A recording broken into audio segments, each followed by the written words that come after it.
Salom tinglovchim. Ko'p roliklarimda 911 yordam liniyasining qanchalik tezkor va birinchi yordam ko'rsatishini aytib berganman.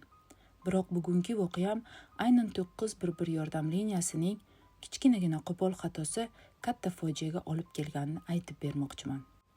Bugungi aytib bermoqchi bo'lgan voqeam 2008-yil AQShning Florida shtatidagi Sarasota shahrida sodir bo'lgan. Natan va Deniz maktabdayoq sevishib uchrashishni boshlagandi.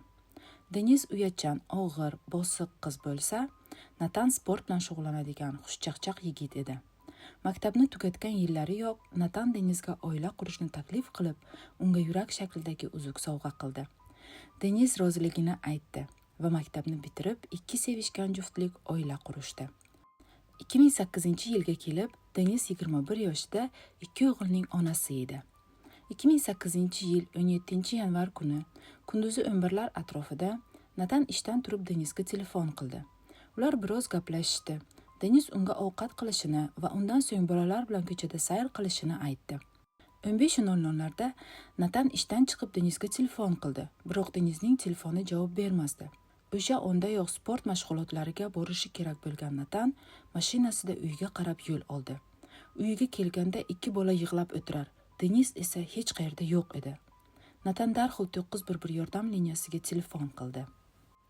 Denizning otasi Rick Goff xususiy detektiv bo'lib ishlardi. Shu uchun Natan unga ham telefon qilib voqeani aytib berdi. Deniz juda ham mas'uliyatli bo'lib, nima ahvolga tushsa ham farzandlarini bir o'zlarini uyda qoldirib chiqib ketmasdi. Natan Denizning mashina va uy kalitini hamda hamyoni va hujjatlarini uyda topib oldi. Endi u rostakamiga xavotirga tushishni boshladi. Denizning otasi Rickning politsiyada tanishlari ko'pligi uchun darhol ularga murojaat qilib ishni orqaga surmasliklarini va Denizni axtarishini iltimos qildi. Politsiya zudlik bilan Deniz va Natanning uylariga yetib kelishdi. Qo'shnilar so'rovidan so'ng qo'shni ayol tushlik vaqtida ko'chalarda sekin harakatlanayotgan yashil Camaro rusumli mashinani ko'rganini, mashina bir necha martalab ularning ko'chasidan o'tganini, oqibatda borib Deniz va Natanning uyi oldida biroz to'xtab, so'ng tezlik bilan ko'chalardan chiqib ketganini aytdi. Biroq qo'shni ayol mashina raqamlarini eslay olmasligini va rulda kim ekanligini ko'rmaganini aytdi. Bu orada taxminan kechki soat 5larda ishdan qaytayotgan Jane Kavalski degan ayol mashinasida svetoforda tirbandlikda turganda yon tarafdagi yashil Camaro rusumli mashinadan ayol qichqiriqlarini eshitdi va darhol 911 liniyasiga telefon qildi. Shu onda voqeamizni fojiaga olib kelgan dahshatli xatolik ro'y berdi. Ming afsuslar bo'lsinki, 911 liniya operatori qo'ng'iroqni kompyuterga ro'yxatga kirgizmay, Sarasota politsiyasi mahkamasiga og'zaki tarzda yetkazdi. Politsiya mahkamasidagi operator esa o'z o'rnida adashib, Sarasota politsiyasiga emas, balki qo'shni hududdagi Charlotte politsiyasiga yubordi. Sarasota politsiyasi va Denizning yaqinlari uni axtarayotgan bu paytda hattoki kichkina xabar ham ko'p narsaga oydinlik kiritishi mumkin edi. Biroq eng fojiali tomoni shundaki, operatorlar tomonidan qilingan bu kichkina xato Denizning taqdirini hal qilib bo'lgandi. Taxminan kechki 9lar atrofida politsiya nihoyat yashil Camaroni shahar chekkasida to'xtatib, egasini qo'lga olishdi. Afsuski, Deniz mashinada yo'q edi. Mashinaning orqa yukxonasida esa loy bilan qoplangan belkurak, elektron chiroq va bir chetda Natan Denizga sovg'a qilgan yurak shaklli uzuk yotardi. Yashil Camaroning egasi Michael King edi. Unga shu zahotiyoq odam o'g'irlashda ayblov qo'yilib hibsga olindi.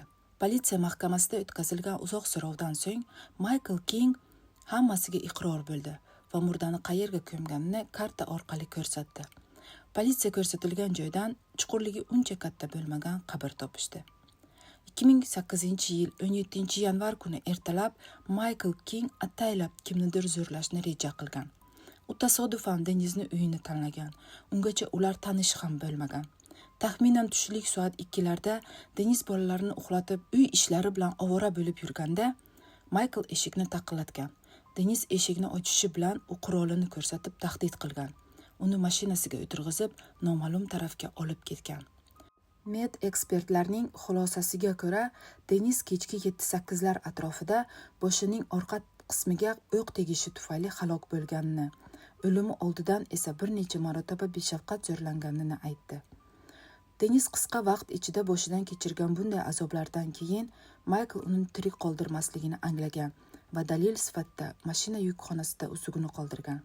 2008-yil sentyabr oyida Maykl Kingga odam o'g'irlashda, zo'rlashda, o'ldirishda ayblov qo'yilib, o'lim jazosiga hukm qilindi. Jen Kavalski yangiliklardan ko'rsatilgan jinoyatchini tanidi va o'sha zahotiyoq marhuma Denizning eri Natan bilan bog'lanib, o'sha kuni u ham aynan shu odamning mashinasidan ayol qichqiriqlarini eshitib 911 liniyasiga xabar berganini aytdi. Biroq taqdirning achchiq o'yini bilan qo'ng'iroq ular turgan svetofordan 5 metr nariroqda bo'lgan politsiyagacha yetib kelmagan va yana Jen Kavalski liniya operatoriga aniq manzilini aytgan. Agar operator qo'ng'iroqni kompyuterga ro'yxatdan o'tkazganda edi, o'sha yaqindagi politsiya patruliga avtomatik tarzda ariza ko'rinardi va Deniz tirik qolardi. 2009-yil yanvar oyida Natan 911 yordam liniyasini sudga berdi.